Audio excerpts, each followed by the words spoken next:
Life is filled with storms that test our faith, shake our confidence, and challenge our strength. Yet, in every season of trial, there is a promise that we are not alone, that help is near, and that God Himself is willing to carry us when our feet can no longer move forward. This message is a reminder that no matter how overwhelming the storm may seem, the one who commands the winds and waves is walking with you, ready to lift you up and guide you through. Trusting God's strength when your own feels weak is often one of the hardest lessons to learn, because as humans, we are naturally inclined to rely on our own ability, effort, and control. We live in a world that tells us that success depends solely on how hard we work, how much we plan, or how strong we are mentally and emotionally. But when life hits with storms that are bigger than anything we have ever faced, when circumstances spiral out of control, it becomes evident that our own strength has limits. It is in those moments of exhaustion, fear, and desperation that we are invited to lean on the everlasting strength of God. His power is not bound by our limitations, and His strength is not diminished by our weaknesses.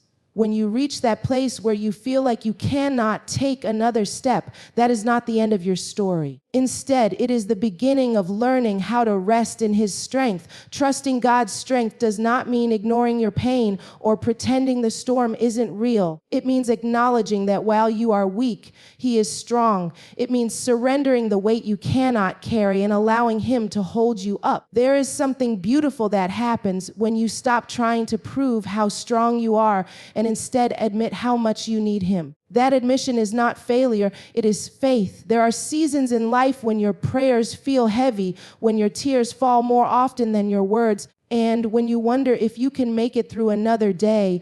In those moments, God is not asking you to muster up more strength. He is asking you to rest in His. His word reminds us that His power is made perfect in weakness, which means that the very thing we are afraid to expose, our vulnerability, our frailty, our limits, is the place where His strength shows up the most.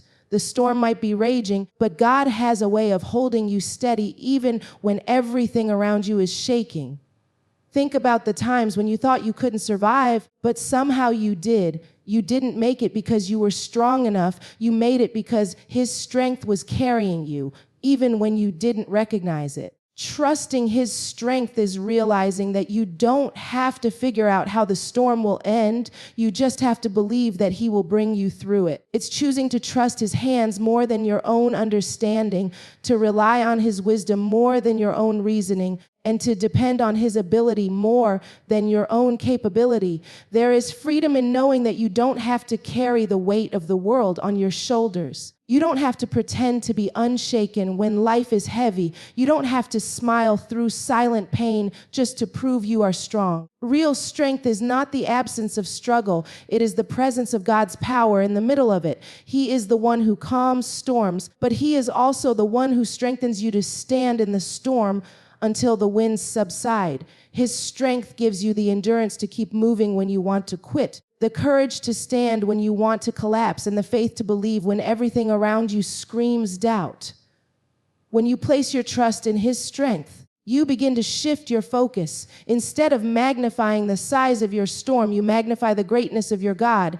Instead of rehearsing your fears, you declare His promises. Instead of being consumed by your own inability, you rest in His ability. That shift doesn't always change the storm immediately, but it changes you in the middle of the storm. It allows peace to enter chaos, hope to enter despair, and strength to enter weakness. Trusting God's strength is not just for the moments when life feels overwhelming. It is a daily decision. It is waking up every morning and choosing to say, Lord, I cannot do this without You. It is walking through each day with the awareness that His strength is what sustains you, empowers you, and carries you. It is living with the confidence that no matter what storm you face, His strength will never fail, His power will never diminish, and His presence will never leave you. Recognizing His presence in the middle of the storm is often the difference between being consumed by fear and standing firm in faith. Storms have a way of making us feel abandoned, isolated, and forgotten. When the winds howl and the waves crash, the natural reaction is to assume we are alone, left to battle forces stronger than ourselves. Yet the truth is that His presence never leaves us, not even for a moment. The challenge lies not in whether He is there, but in whether we can see, hear, and acknowledge Him when everything around us screams chaos. When life feels like it is falling apart, it is easy to focus so much on the storm that we forget to look for the one who is right there with us. The disciples on the boat in the middle of the storm are the perfect example. They saw the waves, they felt the winds, they feared for their lives, but they failed to recognize that the very presence of the one who commands nature was with them. We do the same thing in our lives. We let our eyes be consumed by the trouble, our hearts overwhelmed by the fear, and our minds filled with the worst possibilities. In doing so, we miss the reality that His presence is closer than the storm is dangerous. The presence of God is not always revealed in grand displays of power. Sometimes it comes quietly like a whisper in the dark, reminding you that you are not alone. Sometimes it shows up in a word of encouragement from someone who had no idea what you were going through. Sometimes it is in the peace that settles over your heart when everything around you says you should be breaking. The storm does not mean He is absent. In fact, storms often reveal His presence more deeply because they strip away distractions and force us to notice Him in ways we otherwise wouldn't. Recognizing His presence requires stillness, even in chaos. It requires the discipline of pausing long enough to lift your eyes above the waves and look for Him. The problem is that storms make us restless.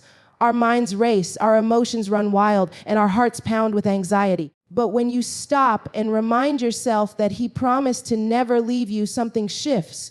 You begin to sense that He is holding you together, that He is carrying you when you can't carry yourself, and that He is closer than the storm that threatens to destroy you. It is not always about Him removing the storm. Often it is about Him revealing Himself in the storm. When you recognize His presence, the storm may still rage, but your heart finds calm. The waves may still rise, but your faith anchors deeper. The winds may still roar, but your spirit refuses to be shaken. Recognizing His presence does not mean the storm vanishes. It means you stop fearing the storm because you realize who is with you in it. There are times when you may feel abandoned, when your prayers seem unanswered, when silence feels louder than reassurance. But His presence is not based on what you feel, it is based on what He has promised. Feelings fluctuate, but His word is unchanging. If He said He will never leave nor forsake you, then even when you don't feel Him, He is there. That awareness shifts your perspective from despair to confidence, from fear to trust, from panic to peace. Recognizing His presence also means redefining victory. Victory is not always the storm being stilled. Sometimes victory is standing in the storm and not being moved because His presence holds you steady. Sometimes it is walking through fire and coming out without the smell of smoke because He walked with you. Sometimes it is being in the valley of the shadow of death, but not fearing evil because His presence surrounds you. Storms are not proof of His absence. They are often opportunities for His presence to be revealed in ways that transform your faith. When you look back on your life, the most powerful moments of growth and faith are not the seasons when everything was easy, but the seasons when everything was falling apart, yet you sensed Him holding you. Those are the moments that shape you, that refine you, that deepen your trust. Recognizing His presence in the storm teaches you that safety is not found in calm waters, but in who is with you in the boat. Peace is not the absence of trouble, but the presence of the one who calms troubled hearts. That recognition changes how you walk into storms. Instead of dreading them, you begin to see them as opportunities to encounter Him more deeply. Instead of letting fear consume you, you stand in faith knowing you are never alone. Instead of asking why the storm is happening, you begin asking where He is in the storm, because finding Him in the storm is more valuable than escaping it. Surrendering your fears and doubts completely is one of the hardest acts of faith because it requires letting go of the very things that make you feel secure in your own control. Fear often disguises itself as protection, convincing you that holding on tightly will keep you safe. Doubt whispers that if you don't calculate every outcome, you will be blindsided. Yet both fear and doubt weigh you down, draining your energy, clouding your vision, and preventing you from stepping fully into the promises that have been spoken over your life. To surrender them is not to ignore them or pretend they don't exist, but to place them in the hands of the one who knows the end from the beginning and has already made provision for your every need. Fear thrives in uncertainty. It takes root when you can't see what is ahead, when you don't have control over what is happening, and when circumstances seem bigger than your ability to manage. Doubt feeds off that fear, reminding you of your past failures, magnifying your weaknesses, and questioning whether you really have what it takes to make it through. Left unchecked, fear and doubt will chain you to the very storm you are trying to escape. They will paralyze you, keeping you from moving forward, keeping you from seeing clearly, and keeping you from trusting fully. That is why surrendering them is not optional. It is essential for survival. Surrender is not a passive act. It is a conscious decision. It means saying, I cannot carry this anymore, but I trust that you can. It means unclenching your fists and releasing what you have been holding so tightly, even if your hands shake in the process. It means admitting that you are not strong enough to fight every battle alone, but believing that strength is not the requirement. Faith is. Fear may still knock on your door, but when you surrender it, you refuse to let it move into your heart. Doubt may still whisper, but when you surrender it, you refuse to let it shape your choices. There is something freeing about surrender because it shifts the weight from your shoulders to His. You no longer have to figure out how everything will work out. You simply trust that it will. You no longer have to have all the answers. You trust that the one who holds tomorrow has already written your story. The storm may be fierce, but surrender lifts you above it because you stop relying on yourself and start depending entirely on Him. Fear loses its grip when you surrender, and doubt loses its voice when you release it. Sometimes surrender happens in a moment, but often it is a daily process. Every morning you wake up and choose to surrender the fears that rise with the sun and the doubts that creep in with the night. You may have to lay them down again and again, but every time you do, you strengthen your faith and weaken their hold over you. The more you practice surrender, the more you realize that fear does not define you and doubt does not control you. What defines you is the faith that keeps moving even when you don't have the full picture, the trust that keeps standing even when the winds blow harder, and the hope that refuses to let the storm convince you it has the final say. The danger of holding on to fear and doubt is that they distort your vision. Fear makes the storm look bigger than it is, and doubt makes you forget how powerful the one within you truly is. They make you focus on the size of the problem instead of the greatness of the solution. But when you surrender them, your perspective shifts. Suddenly, you are not staring at the waves in panic. You are looking at the one who walks on water. You are not consumed by the thunder. You are listening for the still, small voice that brings peace. Surrendering fear and doubt is not about becoming fearless or never questioning again. It is about refusing to let those emotions lead your life. Fear may still come, but it does not get to drive. Doubt may still appear, but it does not get to dictate your choices. Surrender is giving permission for faith to lead, even when fear tries to follow. It is allowing trust to speak louder than the noise of uncertainty. It is placing your whole self into the hands of the one who has never failed, never abandoned, and never lost a battle. In surrender, you discover strength you didn't know you had. You find peace that doesn't make sense. You walk in confidence that is not rooted in circumstances, but in the certainty that you are held. Fear and doubt are heavy, but surrender lifts the weight. Fear and doubt are loud, but surrender quiets them. Fear and doubt demand control, but surrender teaches you freedom. The storm may not change instantly, but your heart does. And when your heart changes, you are able to stand differently, believe differently, and walk differently. Walking in faith despite uncertainty is one of the greatest demonstrations of trust you can offer. Life rarely presents you with a clear map of what lies ahead. More often, the path is marked by unanswered questions, detours, and shadows that make it hard to see even the next step. Uncertainty can be unsettling because it strips away the comfort of control. It forces you into a place where you cannot rely on your own understanding, your own strategies, or your own ability to predict outcomes. Yet it is in that very place of uncertainty where faith becomes not just an idea, but a lived reality. Faith is not tested in clarity, but in confusion, not in certainty, but in the unknown. Walking in faith does not mean you are fearless. It means you choose to move forward even when fear is present. It means stepping into the water before it parts, believing that a way will be made even if you cannot yet see it. It is trusting that every step you take is guided, even when the road feels shaky. Faith is not about having a perfect plan, but about trusting a perfect God to lead you through uncharted territory. It is about believing that provision will meet you on the journey, that doors will open when you arrive, and that strength will be given for each step along the way. Uncertainty often triggers doubt. The mind wants to know every detail, the heart wants reassurance, and the flesh wants guarantees. But faith asks you to lean not on what you see, but on what has been promised. It asks you to trust what is invisible, to anchor yourself in what is eternal, and to believe that unseen hands are guiding you.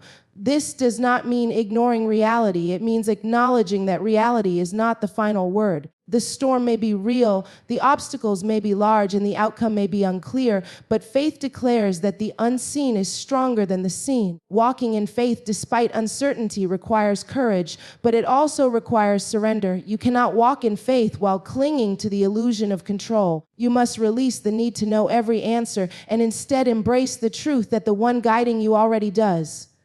You may not know where the road leads, but he does. You may not know how the storm will end, but he does. You may not understand why the journey looks the way it does, but he does. Faith is letting go of the pressure to figure it all out and instead holding on to the assurance that you are not walking alone. Every great act of faith in history was born in uncertainty.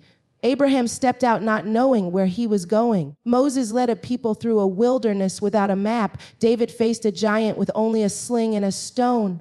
Each of them had reasons to doubt, to fear, to hesitate. Yet each of them chose to walk anyway, not because they had all the answers, but because they trusted the one who called them. Their stories remind us that certainty is not a prerequisite for faith. In fact, uncertainty is the very soil where faith grows. Faith in uncertainty also produces resilience. When you take steps not knowing what lies ahead and still see provision show up, your confidence deepens. When you walk through valleys you never expected and find strength sustaining you, your trust expands. Each step in uncertainty builds a testimony of God's faithfulness that becomes an anchor for future storms. You begin to realize that even when you could not see the way, He was making one.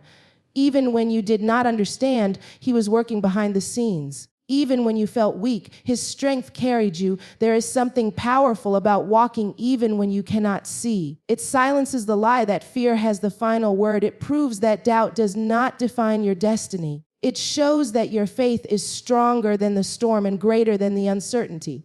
When you keep walking, you declare with your actions that trust is stronger than fear.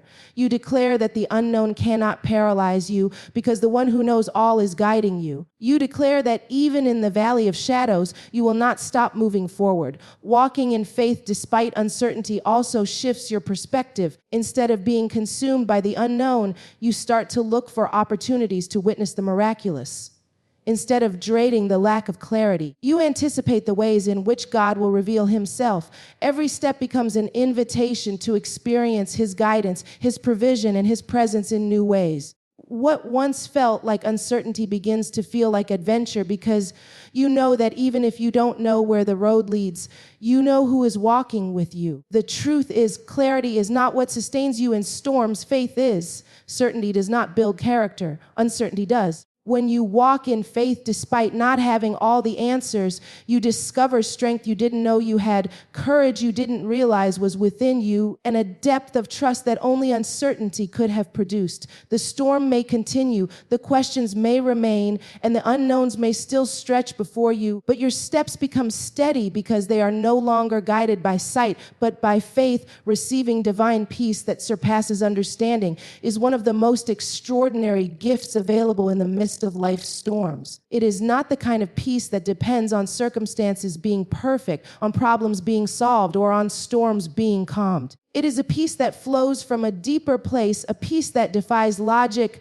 a peace that does not make sense to the natural mind. When everything around you suggests panic, when fear should have overtaken you, when worry should have consumed you, this peace stands as a shield over your heart and your mind. It is not manufactured by human effort. It is imparted by divine presence. The world offers peace as the absence of trouble, but divine peace is the presence of calm within trouble. The world says you will have peace when the storm ends, but divine peace says you can have it even while the storm is raging. This kind of peace is unshakable because it is not rooted in external conditions, but in an unchanging source. It does not waver when winds rise, and it does not disappear when waves crash. It stands guard over you, keeping your heart steady and your mind clear when everything around you is chaos. Peace that surpasses understanding is not passive, it is powerful. It has the ability to silence the voice of fear, to quiet the storm of anxiety, and to calm the racing thoughts that rob you of rest. It is like a fortress around your soul, protecting you from the onslaught of doubt and despair. You may not be able to explain it, but you can feel it. You may not understand why you are not breaking under the weight, but you know you are being held. Others may look at you and wonder how you are still standing, and the only answer is that this peace has taken over where your strength ran out. This peace does not deny reality. It does not pretend that storms are not real, that pain is not deep, or that uncertainty is not overwhelming. Instead, it acknowledges all of those truths, but declares that they do not have the power to control your spirit. Divine peace is not the absence of storms. It is the presence of stability in the middle of them. It is knowing that even if the waves don't stop, you will not sink. Even if the winds don't calm, you will not be moved. Even if the outcome is unclear, your heart remains secure. There is a stillness that comes with this peace. It allows you to breathe when panic wants to steal your breath. It allows you to rest when sleepless nights threaten to overtake you. It allows you to focus when distractions of fear demand your attention. It is not a stillness you create, it is one you receive. You cannot earn this peace. You cannot buy it, and you cannot fabricate it. It comes as a gift, a supernatural exchange for your worries, your fears, and your anxious thoughts. When you release those into the hands of God, peace flows back into your heart like a river that never runs dry. This peace surpasses understanding because it does not fit the equation of human logic. Logic says if the storm is strong, your fear should be stronger. Logic says if the situation is uncertain, your anxiety should rise. Logic says if the future is unclear, your mind should spiral. Yet peace interrupts that logic. It allows you to smile when you should be weeping, to hope when you should be despairing, and to stand tall when you should be collapsing. It is unexplainable to those who do not know it, but undeniable to those who experience it. Receiving this peace requires openness. It is available, but it must be embraced. You cannot hold on to worry with both hands and still expect peace to fill you. You must be willing to let go of the need to control outcomes, to release the endless cycle of what ifs, and to surrender the weight of tomorrow. Peace flows where trust is present. The more you trust, the more peace you experience. The more you release, the more peace surrounds you. It is not about trying harder. It is about trusting deeper.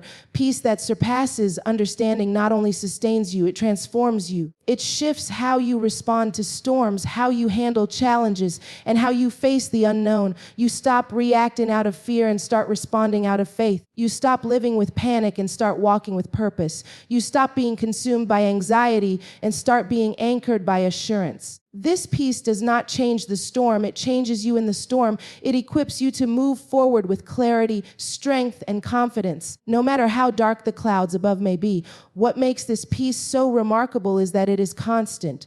The world's peace fades when trouble comes, but divine peace grows stronger in the very places where fear should reign.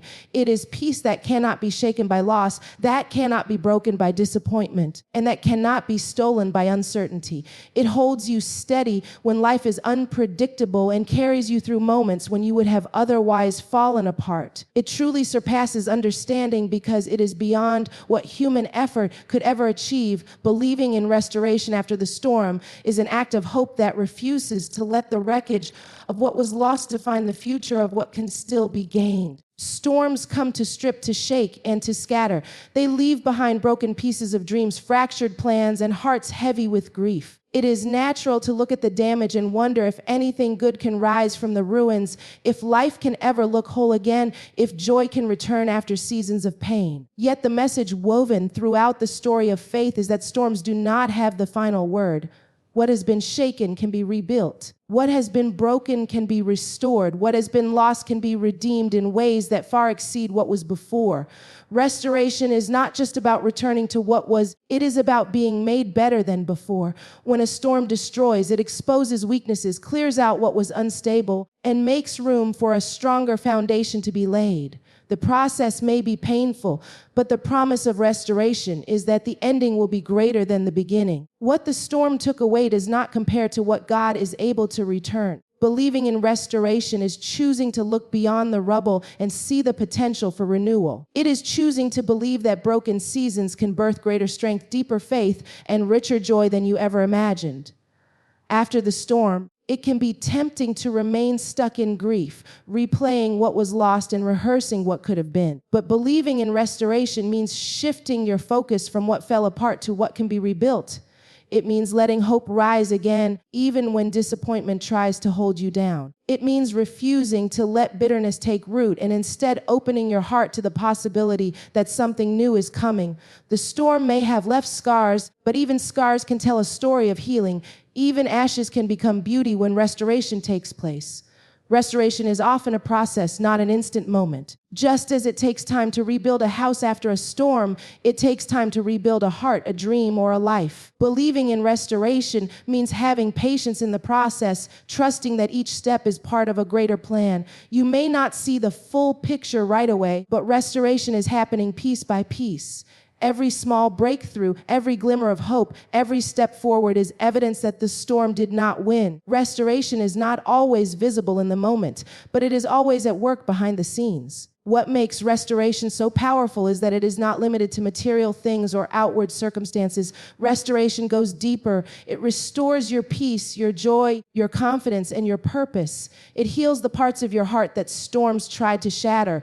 It lifts the heaviness that storms tried to place on your spirit. It breathes life back into places that felt dead. When you believe in restoration, you believe that the storm did not come to end you. It came to position you for a new beginning.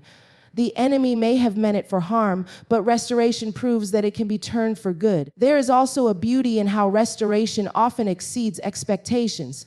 You may pray to simply recover what you lost, but restoration brings more than you imagined. It strengthens you in ways you never thought possible. It connects you to opportunities you didn't see before. It builds relationships that are stronger because they weathered the storm. It reveals depths of resilience and faith within you that you didn't know existed. What emerges after restoration is not a replica of the past, but a redefined future filled with greater purpose. Believing in restoration requires vision. You cannot let the sight of destruction convince you that nothing can change. You must look beyond what your eyes see and focus on what your faith knows. You must choose to believe that new life is possible even in barren places, that healing is possible even in brokenness, that joy is possible even after sorrow. This kind of belief is not denial of reality, but determination to trust in a greater reality. It is holding on to hope even when evidence seems absent. It is daring to dream again, even when disappointment tried to silence your dreams. The storm may have changed some things permanently, but it did not erase your future. Restoration is proof that nothing is wasted. The tears you cried, the pain you endured, the nights you thought would never end, they all become part of the testimony of what was rebuilt. The storm may have taken some things, but it could not take your ability to rise again. Believing in restoration means you look at the rubble not with despair, but with expectation, knowing that beauty can rise, strength can return, and life can flourish once more. Restoration after the storm is not just survival, it is revival. It is more than making it through. It is coming out with renewed strength, renewed hope, and renewed vision. It is discovering that the storm did not destroy you, but prepared you. It is realizing that what seemed like an ending was really the beginning of something greater. Believing in restoration is standing in the aftermath with faith in your heart, hope in your spirit, and the confidence that the storm was not the end of your story.